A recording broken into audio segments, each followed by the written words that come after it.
বলেন আওয়াজ দেয়া। মাদ্রাসা। কেন আমরা মাদ্রাসায় পড়াবো? কেন আমাদের সন্তান মাদ্রাসায় দিব? কারণ মাদ্রাসার মধ্যে লেখাপড়া করে বড় বড় আব্দুল কাদের জিলানীর মতন আলেম হয়। মাদ্রাসা থেকে বাইজিদ বুস্তামির মতো ওলি বাইর হয়। জোরে বলেন ঠিক কিনা? আমার ভাইরা, আমার বন্ধু, বাইজিদ বুস্তামির মা দোয়া করলেন, কান্না করে দোয়া করলেন সন্তানের জন্য। পরের দিন রাত্র যখন বাইজিদ বুস্তামির মা যখন ঘুমিয়ে রইলেন, হঠাৎ করে দেখেন আল্লাহর এক মায়ের বান্দার মাথায় বিশাল বড় একটা খাতা বাইজিদ বুস্তামির মায়ের বাড়ির সামনে দিয়ে যায়। বাইজিদ বুস্তামির মা সঙ্গে সঙ্গে ব্যক্তিটাকে ডেকে বলেন, কে গো, এত বড় খাতা তো আমি জীবনে দেখি নাই, তোমার মাথায় ওটা কি? ওই সময় জবাব দেয়, ও বাইজিদের মা, আমার মাথার উপরে যে খাতা দেখতেছো, এই খাতা হলো দুনিয়ার মধ্যে যত আল্লাহর ওলি তৈয়ার হবে সমস্ত ওলিদের লিস্ট এই খাতার মধ্যে তোলা হয়। এবার বাইজিদের মা ডেকে বলেন, মাতা পিতার গুরুত্ব উনি বুঝছে। কেন, কেমনে বুঝছে? মাদ্রাসা লেখাপড়া করার কারণে। তোমরা বলেন ঠিক কিনা? আর এরকম উত্তম ছেলে যদি বানাইতে চাও, সর্বশ্রেষ্ঠ সন্তান যদি বানাইতে চাও দুনিয়া এবং আখিরাতে, রাসূলের হাদিস। এই দেখেন রাসূল বলছেন, খায়রুকুম মান তাআল্লামাল কুরআন ওয়া আল্লামা। তোমাদের মধ্যে সর্বোত্তম ওই ব্যক্তি যিনি কোরআন মাজিদ শিক্ষা করে এবং অপরকে শিক্ষা দেয়। আল্লাহর আসমানের নিচে জমিনের উপরে যদি উত্তম ব্যক্তি থাকে তাহলে যারা কোরআন মাজিদ শিক্ষা করে এবং শিক্ষা দেয়, এই দুই ব্যক্তির উপরে আর কোন উত্তম ব্যক্তি আল্লাহর জমিনে নাই। তাহলে চিন্তা করেন, আপনি হইলেন উত্তম ব্যক্তির মা বাবা, তাহলে জীবনটা কত বড় ধন্য, ঠিক কিনা? এবার আসেন, মাদ্রাসার শিক্ষা যদি না থাকে, সন্তানরা পিতামাতার সাথে কেমন আচরণ করে একটু বুঝাইলে বুঝবেন। আল্লাহর ওলি আব্দুল কাদের জিলানী রাহমাতুল্লাহ আলাইহি উনি বাগদাদ শহরের দিকে রওনা দিয়েছেন। বাগদাদ শহরের দিকে রওনা দিয়েছেন, পাহাড়বর্তী এলাকার দিকে। তিনি যখন ওনার মুরিদানকে নিয়ে যখন রওনা দিলেন, হঠাৎ করে রাস্তার পাশে দেখেন একটি যুবক তার হাতটারে পাথরের উপর রাখছে।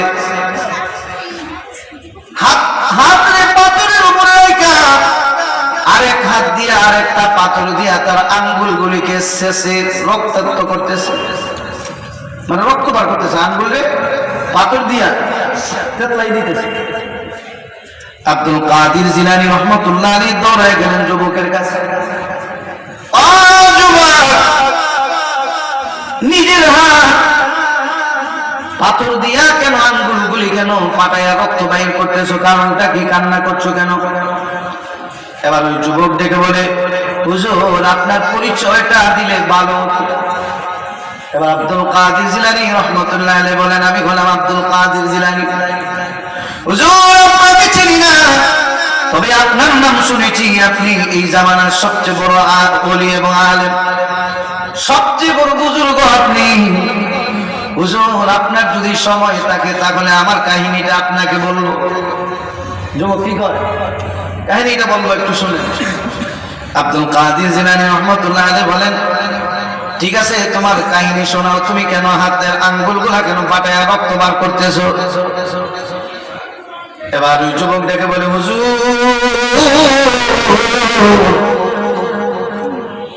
আমি যখন ছোট ছিলাম তখন আমার মা মানুষের বাড়িতে কাজ কাম করে করে মানুষে যা খাবার দিতে খাবার নিয়ে এসে আমার খাবার খাওয়াইতো।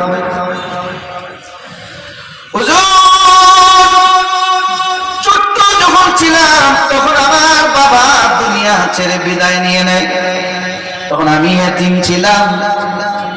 আমার বাবা চলে যাওয়ার পর আমরা বড় অসহায় হয়ে গেলাম। আমাকে মা লেখাপড়া করাবে কিভাবে? মানুষের বাড়িতে বাসার কাজ করে কিছু টাকা পয়সা এনে আমাকে মা উচ্চ শিক্ষায় শিক্ষিত করলেন, লেখাপড়া করাইলেন। লেখাপড়া করানোর শেষে আমার মা আমাকে বিবাহ করালেন। কি করালেন? বিবাহ করালেন। বিবাহ করার পরে আমার স্ত্রী যখন আমার ঘরে আসলো, এবার আমার মায়ের ভিতরে আর আমার স্ত্রীর ভিতরে বনাবনি নাই, ঝগড়া হয়। প্রত্যেক দিন আমার স্ত্রী আর আমার মা ঝগড়া করেন।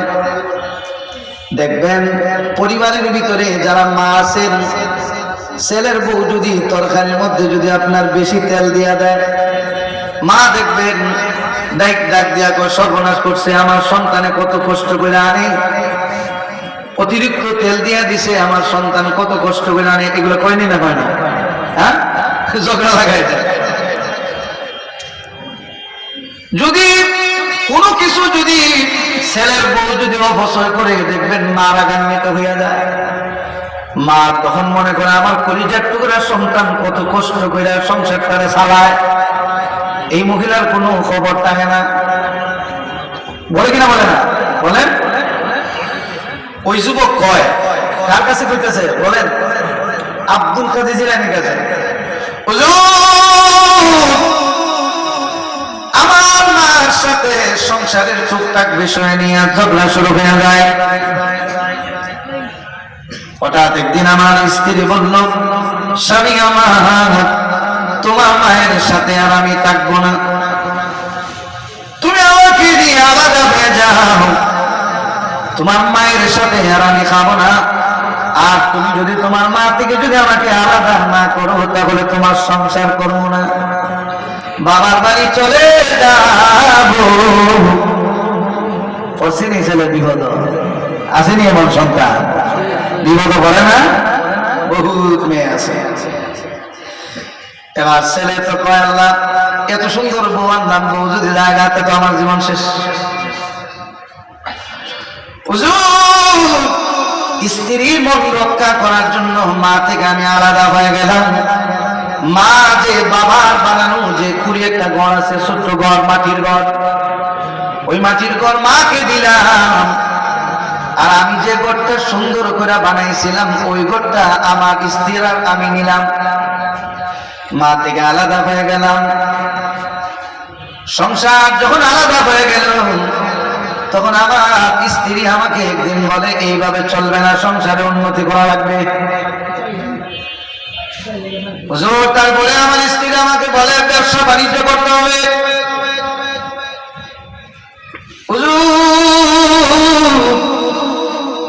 ব্যবসা করার জন্য আমার স্ত্রী যখন আমাকে পরামর্শ দিল, এবার আমি ব্যবসার জন্য সিদ্ধান্ত নিলাম, ব্যবসা করব, সংসারের উন্নতি করব।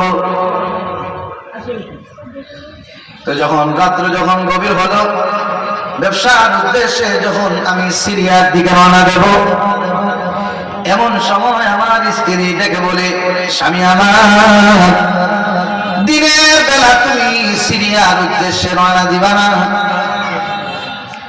দিনের বেলা রওনা দিও না। এবার যুবক কয় স্ত্রী, কেন?